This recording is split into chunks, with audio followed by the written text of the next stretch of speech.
Crime and punishment by Fyodor Dostoevsky. Napoleon Bonaparte রাশিয়ার Saint Petersburg শহর এবং মানুষের মনস্তাত্ত্বিক দ্বন্দ্বের এক অনন্য দলিল হল ফিওদর দস্তয়েভস্কির ক্রাইম অ্যান্ড পানিশমেন্ট। জাতীয় বিশ্ববিদ্যালয়ের অনার্স চতুর্থ বর্ষের কন্টিনেন্টাল লিটারেচার কোর্সের অন্তর্ভুক্ত এই মাস্টারপিস উপন্যাসটি সম্পর্কে বিস্তারিত আলোচনা করা হবে আজকের এই ভিডিওতে, যা আপনাকে পরীক্ষার যে কোনো প্রশ্নের উত্তর দিতে সাহায্য করবে। তো প্রথমেই আমরা বইয়ের পরিচিতি ও প্রকাশনা সম্পর্কে জেনে নেই। ধরন, এটি কেমন লেখনী ছিল? এটি একটি মনস্তাত্ত্বিক এবং দার্শনিক উপন্যাস, সাইকোলজিক্যাল অ্যান্ড ফিলোসফিক্যাল নোভেল। এটি 1866 সালে প্রথম প্রকাশিত হয়। রাশিয়ার একটি সাহিত্য পত্রিকা দ্য রাশিয়ান মেসেঞ্জার নামক এই পত্রিকায় এটি ধারাবাহিকভাবে 12টি পর্বে প্রকাশিত হয়েছিল। লেখক কে ছিলেন আমরা ইতোমধ্যে জেনে গেছি। রাশিয়ান সাহিত্যের অন্যতম সেরা কথা সাহিত্যিক ফিওদর দস্তয়েভস্কি ছিলেন এই উপন্যাসের রাইটার।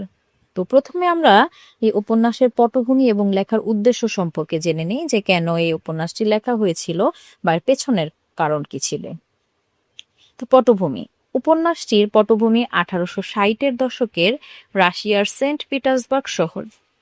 তৎকালীন সময়ে রাশিয়ায় দারিদ্র্য, সামাজিক অবক্ষয় এবং ওয়েস্টার্ন বা পশ্চিমা কিছু নতুন দার্শনিক চিন্তাভাবনা তরুণ সমাজে প্রভাবিত হয়েছিল।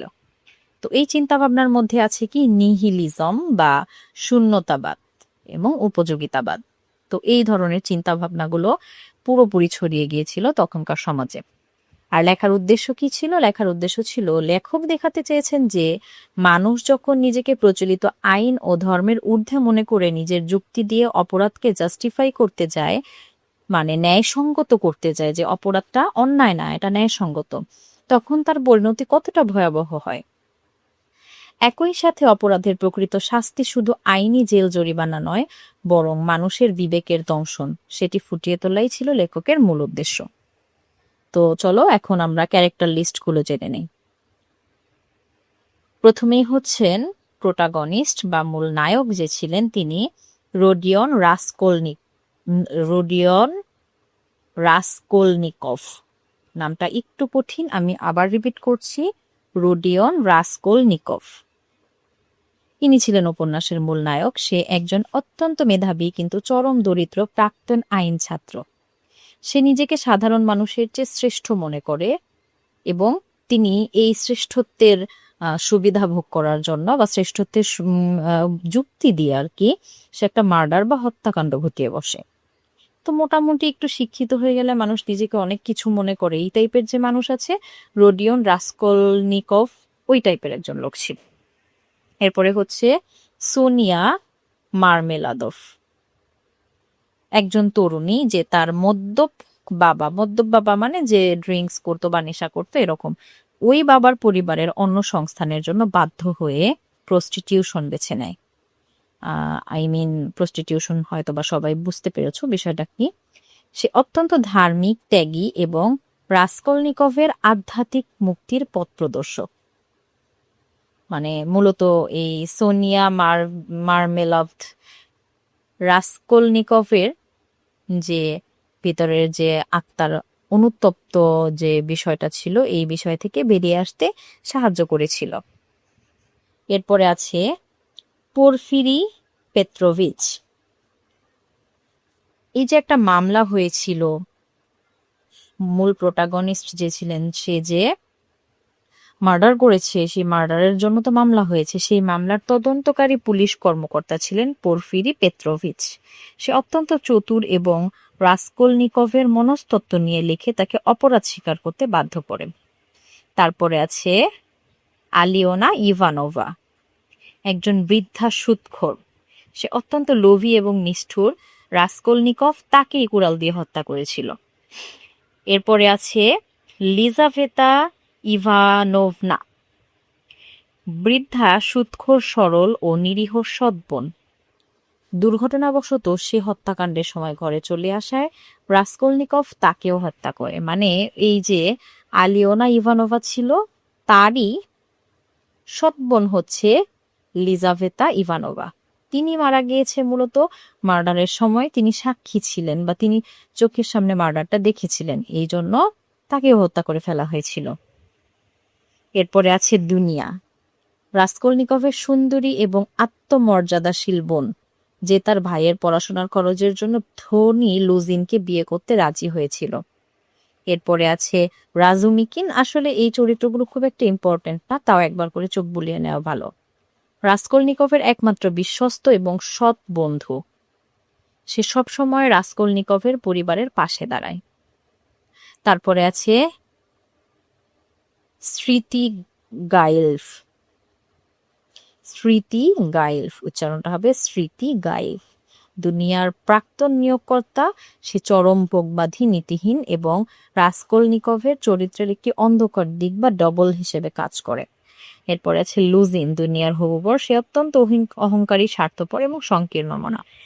এখানে এই লেখাগুলো মূলত মানে নামগুলো রাশিয়ান ল্যাঙ্গুয়েজে লেখা, এই জন্য আমাদের উচ্চারণ করতে বা আমাদের মনে রাখতে একটু টাফ হবে। তো এই ক্যারেক্টার লিস্টটা আবার একটু পেছনে ব্যাক করে রিপিট করে আরেকবার দেখে নিলে খুব সুবিধা হবে আপনাদের জন্য। এখন আমরা বিস্তারিত সামারি বা ঘটনায় চলে আসি। প্রথম ঘটনা হচ্ছে অপরাধের পরিকল্পনা ও হত্যাকাণ্ড, যে হত্যাকাণ্ডটা হয়। উপন্যাসের শুরুতে দেখা যায় রাসকলনিকভ সেন্ট পিটার্সবার্গের একটি ছোট্ট দমবন্ধ করা ঘরে চরম দারিদ্র্যের মধ্যে বাস করছে। সে একটি তত্ত্ব বা থিওরিতে বিশ্বাস করে। থিওরিটা হচ্ছে অসাধারণ মানুষ বা এক্সট্রাঅর্ডিনারি ম্যান। যেমন এখানে উদাহরণ হিসেবে তিনি বারবারই এই কথাটা বলেছেন নেপোলিয়ন। সমাজের প্রচলিত আইন ভাঙার অধিকার রাখে এই অসাধারণ মানুষ, যদি তা বৃহত্তর কোনো মঙ্গলের জন্য হয়, এটা সে মনে মনে বিশ্বাস করত। সে নিজেকে সেরকমই একজন অসাধারণ মানুষ প্রমাণ করতে এবং সমাজ থেকে এক প্যারাসাইট বা পরজীবী দূর করতে বৃদ্ধা সুদখোর আলিওনা ইভানোভাকে হত্যার পরিকল্পনা করে। একদিন সে কুড়াল নিয়ে বৃদ্ধার ঘরে যায় এবং তাকে নির্মমভাবে হত্যা করে। কিন্তু দুর্ভাগ্যবশত সেখানে বৃদ্ধার নিরীহ বোন লিজাভেতা চলে আসে এবং রাসকলনিকভ নিজেকে বাঁচাতে তাকে হত্যা করে, মানে দুইটা মার্ডার করে একসাথে। সে কিছু টাকা ও গহনা চুরি করে একটি পাথরের নিচে লুকিয়ে ফেলে, যা সে পরবর্তীতে কখনো ব্যবহারও করতে পারেনি। এরপরেই শুরু হয় তার মানসিক যন্ত্রণা। তো পরবর্তীতে পুলিশি তদন্ত শুরু হয়। হত্যাকাণ্ডটি সফলভাবে সম্পন্ন হলেও আসল নাটক শুরু হয় এরপরে। রাসকলনিকভ তীব্র জ্বর, বিভ্রম এবং প্যারানয়ায় আক্রান্ত হয়, মানে সে যে মার্ডার করছে এটা সে নিজেই মানসিকভাবে মেনে নিতে পারছে না, চাপা দিয়েও রাখতে পারছে না। সে প্রতি মুহূর্তে ভয় পায় যে কেউ তাকে ধরে ফেলবে। তার এই মানসিক অবস্থাকে আরো জটিল করে তোলে তার মা ও বোনের শহরের আগমন। এরই মধ্যে মামলাটির দায়িত্ব পান চতুর গোয়েন্দা পোরফিরি পেত্রোভিচ। পোরফিরি কোনো সরাসরি প্রমাণ ছাড়াই রাসকলনিকভের লেখা একটি আর্টিকেল পড়ে বুঝতে পারে যে রাসকলনিকভ খুনি, কারণ ওই আর্টিকেলে তিনি অপরাধ ও অসাধারণ মানুষের তত্ত্ব নিয়ে লিখেছিলেন। মানে তার মেন্টালিটি কেমন, সে কেমন চিন্তা ভাবনা করে, সবকিছুই আর্টিকেলে ছিল। আর ওই আর্টিকেলটা যখন একজন গোয়েন্দা পড়ে তখন সে ধরে ফেলতে পারে সবকিছু।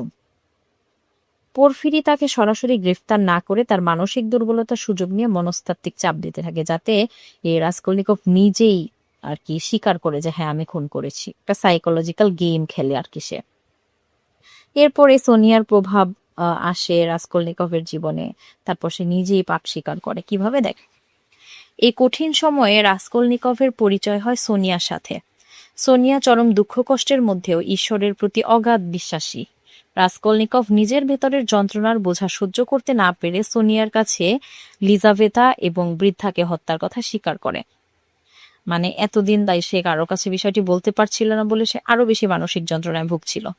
তো সোনিয়া কি করে, সোনিয়া তাকে ঘৃণা না করে পরম মমতায় বুকে টেনে নেয় এবং বলে যে তাকে তার এই পাপের জন্য পুলিশের কাছে আত্মসমর্পণ করতে হবে এবং মাটির বুকে মাথা ঠেকিয়ে ক্ষমা চাইতে হবে। লুজিন ও স্মৃতি গাইলভের মতে নেতিবাচক চরিত্রগুলোর পতন এবং সোনিয়ার নিঃস্বার্থ ভালোবাসা রাসকলনিকভের ভেতরের অহংকার ভেঙে চুরমার করে দেয়। মানে ওর মধ্যে যে একটা অহংকার ছিল, আমি অসাধারণ মানুষ, এই জিনিসটা চলে যায়। শেষ পর্যন্ত সে পুলিশের কাছে নিজের অপরাধ স্বীকার করে আর কি নিজেই ধরা দেয়। তো এরপরে শাস্তি এবং পুনর্জন্ম ঘটে, এটা কি একটু দেখি। আদালত রাসকলনিকভকে সাইবেরিয়ার কারাগারে 8 বছরের সশ্রম কারাদণ্ড দেয়। সোনিয়াও তার সাথে সাইবেরিয়ায় যায়। শুরুতে কারাগারেও রাসকলনিকভ অহংকারী ছিল, মানে তার ভিতরের ওই যে এক্সট্রাঅর্ডিনারি মেন, এই বিষয়টা ছুটতে একটু সময় লেগেছে। কিন্তু ধীরে ধীরে সোনিয়ার নিঃস্বার্থ ভালোবাসা এবং বাইবেলের লাজারাসের পুনরুত্থান গল্পের মাধ্যমে তার ভেতরে এক আধ্যাত্মিক পরিবর্তন আসে। সে বুঝতে পারে যে তাত্ত্বিক যুক্তি দিয়ে মানুষের জীবন কেড়ে নেওয়া যায় না। সে তার অপরাধের জন্য অনুতপ্ত হয় এবং সোনিয়ার হাত ধরে এক নতুন জীবনের পথে পা বাড়ায়। এই ছিল ক্রাইম অ্যান্ড পানিশমেন্টের মূল সামারি, মানে প্রথমে ক্রাইম করে তারপর কিভাবে পানিশমেন্ট হয়, এটাই মূল ঘটনা। তো উপন্যাসের মূল বার্তা বা কোর মেসেজটা কি? উপন্যাসের মূল বার্তা হলো মানুষ কখনোই আইনের ঊর্ধ্বে নয় এবং কোনো যুক্তি দিয়ে খুন বা অপরাধকে ন্যায়সঙ্গত করা যায় না। প্রকৃত শাস্তি বা মুক্তি কেবল বাইরের কারাগার বা পুলিশ দিতে পারে না, তা আসে নিজের ভেতরের অনুশোচনা, ভোগান্তি গ্রহণ এবং ভালোবাসার মাধ্যমে আধ্যাত্মিক পুনর্জন্মের মধ্য দিয়ে। তো মূল থিমগুলো একটু একবার চোখ বুলিয়ে নেই। অপরাধ ও মনস্তাত্ত্বিক শাস্তি, ক্রাইম অ্যান্ড পানিশমেন্ট, এটাই ছিল মূল থিম। মানে হচ্ছে উপন্যাসের নাম আর মেইন থিম দুটো একদম সেম, তো মনে রাখা সহজ। প্রথম থিমটাই হচ্ছে ক্রাইম অ্যান্ড পানিশমেন্ট, অপরাধ ও মনস্তাত্ত্বিক শাস্তি। উপন্যাসের মূল থিম হলো অপরাধ করার পর আইনি শাস্তির চেয়েও মানুষের ভেতরের মানসিক ও বিবেক দর্শনের শাস্তি কতটা তীব্র হয়। রাসকলনিকভ খুনের পর নিজেই নিজের তৈরি করা মানসিক নরকে বন্দী হয়ে পড়েছিল। অসাধারণ মানুষ তত্ত্ব ও অহংকার, the extraordinary man theory and hubris. রাসকলনিকভের ধারণা ছিল সমাজকে বদলাতে হলে কিছু মানুষকে আইন ভাঙার অধিকার দিতে হয়, কিন্তু দস্তয়েভস্কি দেখিয়েছেন মানুষের এই অতি মানবিক অহংকার, হিউব্রিস, তাকে কেবল ধ্বংসের দিকেই নিয়ে যায়। এরপরে যেটা আছে সেটা হচ্ছে ভোগান্তি ও আধ্যাত্মিক মুক্তি, স্ট্রিমিং অ্যান্ড রিডেম্পশন। রাশিয়ান সংস্কৃতির একটি বড় দর্শন হলো কষ্টের বা ভোগান্তির মাধ্যমে পাপ মোচন। সোনিয়া এবং রাসকলনিকভ দুজনের কষ্টের মধ্য দিয়ে গিয়ে শেষ পর্যন্ত আধ্যাত্মিক মুক্তি বা রিডেম্পশন লাভ করে। এরপরে হচ্ছে দারিদ্র এবং সামাজিক অবক্ষয়, পোভার্টি অ্যান্ড সোশ্যাল ডিগ্রেগেশন। সেন্ট পিটার্সবার্গে নোংরা পরিবেশ এবং মার্মেলাদভ পরিবারের চরম দারিদ্র এবং সোনিয়ার পতিতাবৃত্তি বেছে নেওয়ার ঘটনা তৎকালীন রাশিয়ার চরম সামাজিক ও অর্থনৈতিক সংকটের চিত্র তুলে ধরে। তো এই ছিল মূল থিমগুলো। আশা করি মোটামুটি সহজভাবে বোঝাতে পেরেছি। যদি কারো কোনো কোশ্চেন থাকে অবশ্যই কমেন্ট করে জানাবেন, এবং যদি এই সহজ নোটগুলো বাংলায় সুন্দর করে সিরিয়ালে সাজানো এই নোটগুলো যদি কেউ নিতে চান অবশ্যই কমেন্ট করে জানাবেন, আপনাদের সাথে যোগাযোগ করা হবে। ধন্যবাদ সবাইকে।